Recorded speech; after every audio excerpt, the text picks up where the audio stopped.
grade. Welcome back to grammar. This video is for May 12th.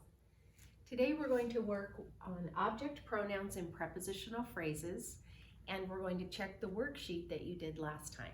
But before we get started with that, I want to read the next two verses in Psalm 96. Verses 7 and 8 say, "Ascribe to the Lord, O families of the peoples. Ascribe to the Lord glory and strength. Ascribe to the Lord the glory due his name. Bring an offering and come into his courts." In some translations, instead of the word ascribe, they use the word give. So we need to give the Lord the glory and due his name. Remember how we've talked about that our language is a gift from the Lord, and we need to use our words to give him glory, to give him praise, and we need to show in our lives by the way that we live that we do honor and glorify the Lord and that we love him. So I hope that's an encouragement to you today. All right, we're going to take a look, as I said, at object pronouns in prepositional phrases. So first of all, let's review object pronouns. We went over object pronouns a few chapters back, so let's just quickly take a look at them. Remember, the singular object pronouns are me, him, it, you, and her. The plural object pronouns are us, you, and them. Remember, object pronouns can be used as the object of a preposition, and they can also be used as a direct object. So let's take a look at sentence number 1 that I have here on the board. It says, "The Romans built a spectacular amphitheater." Remember, in chapter 15, our theme is monuments and landmarks. And in ancient Roman times, they built an amazing amphitheater called the Colosseum. Kind of think of it maybe like a football stadium or something would be today. So what is the subject of this sentence? Who or what is the sentence about? It's about the Romans, right? That's our subject. What did the Romans do? Yes, they built. Okay, so now we have the subject and the verb. Now, if you think back also to our study of pronouns and remember about the subject pronouns, couldn't think of that word for a minute, sorry. What subject pronoun could we use in place of Romans? We could use they, couldn't we? So instead of saying Romans, we could say, instead of saying the Romans, I guess, we could say they built a spectacular amphitheater. Okay, now remember, when we have an action verb, we need to look to see if there's a direct object. So we read the subject and the verb together, and then we ask ourselves who or what. Romans built what? Romans built amphitheater. Okay, so amphitheater is the direct object. So which of these object pronouns could we use in place of amphitheater? They built it. Right. So instead of saying the Romans built a spectacular amphitheater, we could replace the subject with a subject pronoun they, and we could replace the direct object with the object pronoun it. And our new sentence would be, they built it. Okay, let's take a look at sentence number 2. "My mother explained the history of the deadly games to my brother and me." So we're going to read some sentences when we do the workbook page about what used to happen to people in the Colosseum. Unfortunately, it wasn't fun and games like football is today. It was far worse. And so let's take a look and see what prepositional phrases you see in this sentence. Do you see 2? Right. Of the deadly games and to my brother and me. Okay, so, and then our subject is mother, and the verb is explained. Remember, we never find the subject or verb in a prepositional phrase. So, in that first prepositional phrase, of the deadly games, the object of the preposition is games.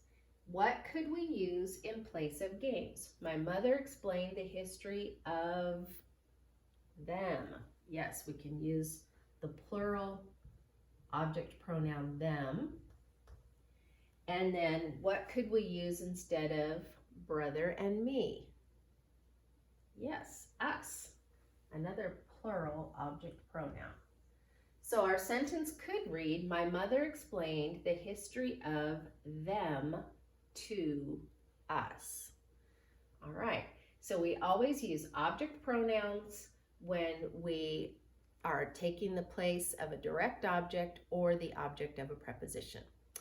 All right, we're going to go ahead and check the worksheet from last time, and then we'll go on to workbook page 273. All right, let's take a look at the prepositional phrases worksheet that you did last time. Part 1, you were supposed to put parentheses around each prepositional phrase and then underline the simple subject once and the verb twice, and then put in any missing commas. So go ahead and take a look at those 12 sentences. You can stop the video and take as much time as you need to check each of those. And then the second part, you were supposed to write a different preposition in each blank. So yours do not have to match mine. These are just possible answers. You might have come up with different prepositions, but just make sure that they make sense and that you used a different preposition for each of those prepositional phrases. Okay, let's take a look at workbook page 273, object pronouns in prepositional phrases. When the object of a preposition is a pronoun, an object pronoun is used. So we have 2 sample sentences here. Mother flew to Rome with me. Me is the object of the preposition, so it's one of the object pronouns. Carla visited with us. Us is a plural object pronoun. So we wouldn't want to say, Mother flew to Rome with I. I is a subject pronoun. I don't know why I'm having trouble with that word today. And so this is the object, so we have to use an object pronoun. Same with the word us. So we wouldn't want to use we. We would be a subject pronoun. So if it's the object of a preposition or if it's a direct object, it has to be an object pronoun.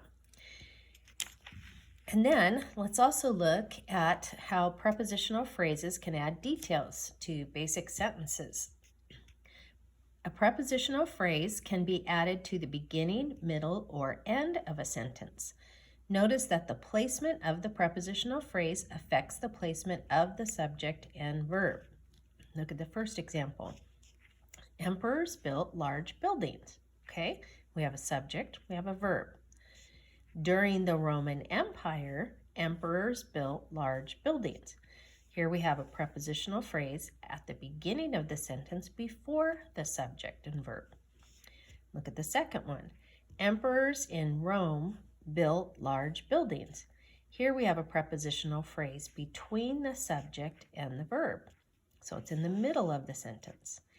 And then the last one, emperors built large buildings in cities across the empire. And so here we have 2 prepositional phrases that are added to the end of the sentence. So prepositional phrases can add details to basic sentences. All right, let's take a look at the guided practice.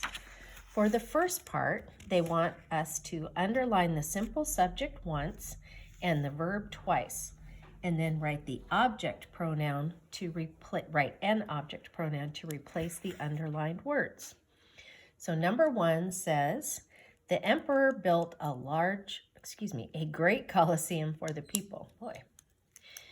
All right, so who or what is the sentence about?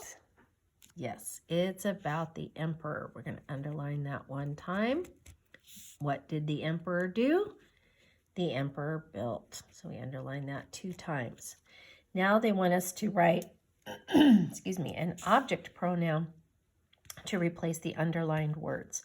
So instead of for the people, what object pronoun could we use in its place? I'll scoot this back down so you can see those options better. The emperor built a great Colosseum for them. Them can take the place of the people. Number 2, the people expected the entertainment from the emperor. Okay, who or what is the sentence about? It's about people, right? And what did the people do? People expected. Good. And so, what object pronoun can we use in place of emperor? Yeah, him. Okay, good. The people expected the entertainment from him. Excuse me. Number 3. I don't know where my voice is going. Oh, goodness. Sorry. A guide told us all about the building. Okay, who or what is the sentence about? Right, it's about the guide. And what did the guide do? The guide told. Okay. And then what could we use in place of the building? A guide told us all about it. Right.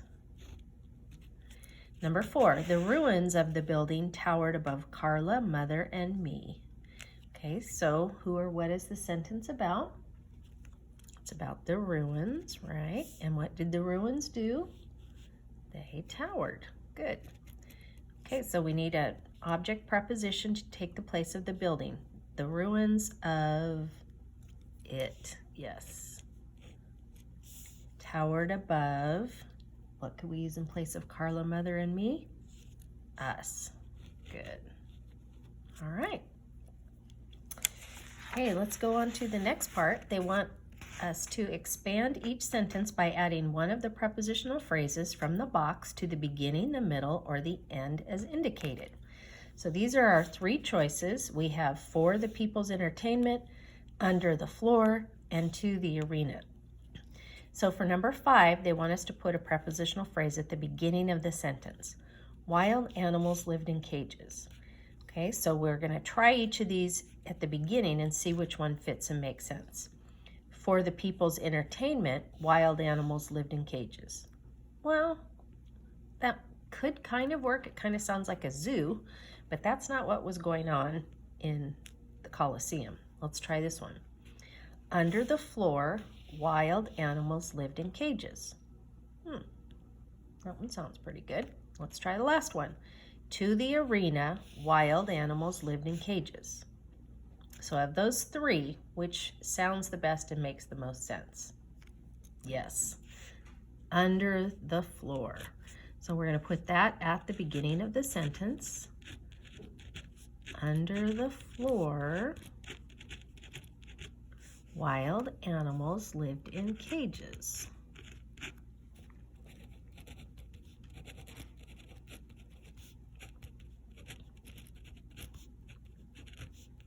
Okay, let's go to the next one.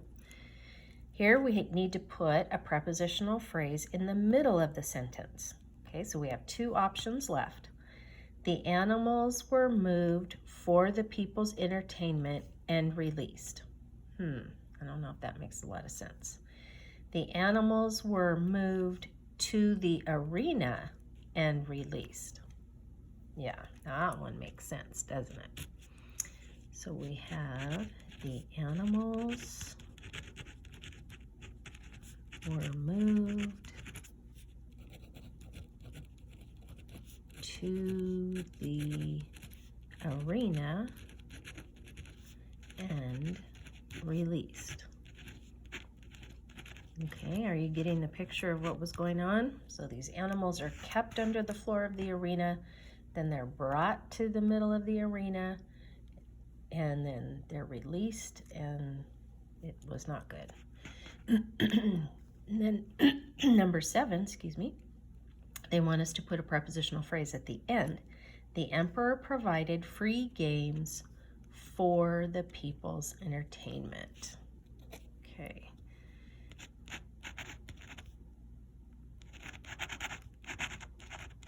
The emperor, A-M-P-E-R-O-R, provided free games for the people's entertainment. Okay. All right, let's take a look. E-N-T-E-R. Whoops, I forgot the R. My goodness, Mrs. Phelps. Okay, entertainment. All right. Oh, goodness. Let's take a look at the independent practice on page 274. Thanks for your patience with me. The first part says, underline the simple subject once and the verb twice. Put parentheses around each prepositional phrase. So you're just reading the sentences, putting parentheses around the prepositional phrase.